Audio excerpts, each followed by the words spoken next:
वार्तिक प्रश्नों पर आधारित जो भी सवाल हैं, प्रश्न हैं, उनको आज हम हल करेंगे, उनका अध्ययन करेंगे।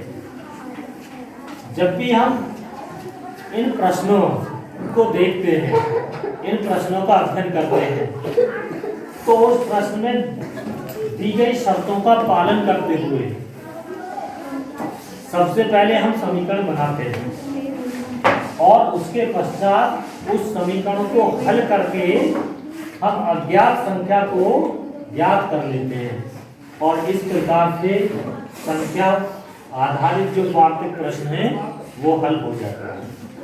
जैसे मैं पहला सवाल लेता हूं कि किसी संख्या x और 7 का गुणनफल 28 है, तो वह संख्या ज्ञात कीजिए। तो इसमें पहली संख्या x है और दूसरी संख्या क्या है 7। अब दी गई शर्तानुसार शर्त आपको दी गई है कि इनका गुणनफल, तो x और 7 का गुणनफल 28 है, तो x गुणा 7 बराबर 28।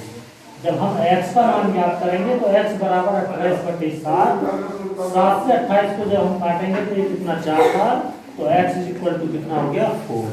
इस तरीका से हमने जो अज्ञात संख्या थी उसको ज्ञात कर लिया, और जैसे ही हमने अज्ञात संख्या को ज्ञात कर लिया तभी हमारा सवाल ये हल हो जाता है और x का मान क्या आ गया 4।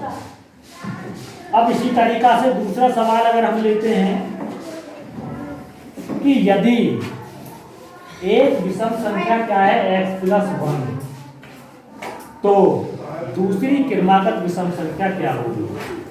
तो इसमें सबसे पहले आपको देखना पड़ेगा कि विषम संख्या क्या होती है। विषम संख्या वो होती है जो पूर्णतः 2 से विभाजित नहीं होती है, वो विषम संख्या होती है। जैसे 1 है, 3 है, 5 है, 7 है, ये विषम संख्याएं हैं। अब जब आप इनको ध्यान से देखोगे तो 1 के बाद 3 आता है, 3 के बाद 5, 5 के बाद 7, 7 के बाद 9, तो इनमें जो अंतर आता चला जाता है, इनमें अंतर आता चला जाता है 2 का। जब 1 के बाद 3 आती है तो ये क्रमागत का मतलब होता है क्रम से आने वाली।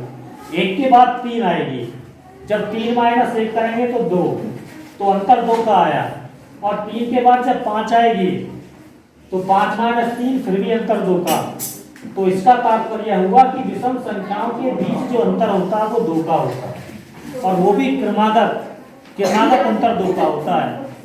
तो जब दूसरी क्रमागत विषम संख्या हम ज्ञात करेंगे तो पहली संख्या में हम 2 जोड़ देते हैं। जैसे 1 के बाद 3 आया तो इसमें 2 जोड़ दिया। इसी तरीका से पहली विषम संख्या कितनी है 2x+1।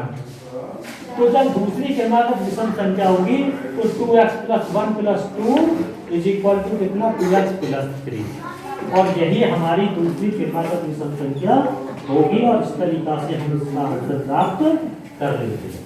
तो इस तरीका से हम संख्या आधारित वार्तिक जो प्रश्न हैं, इस तरीका से हम उनको हल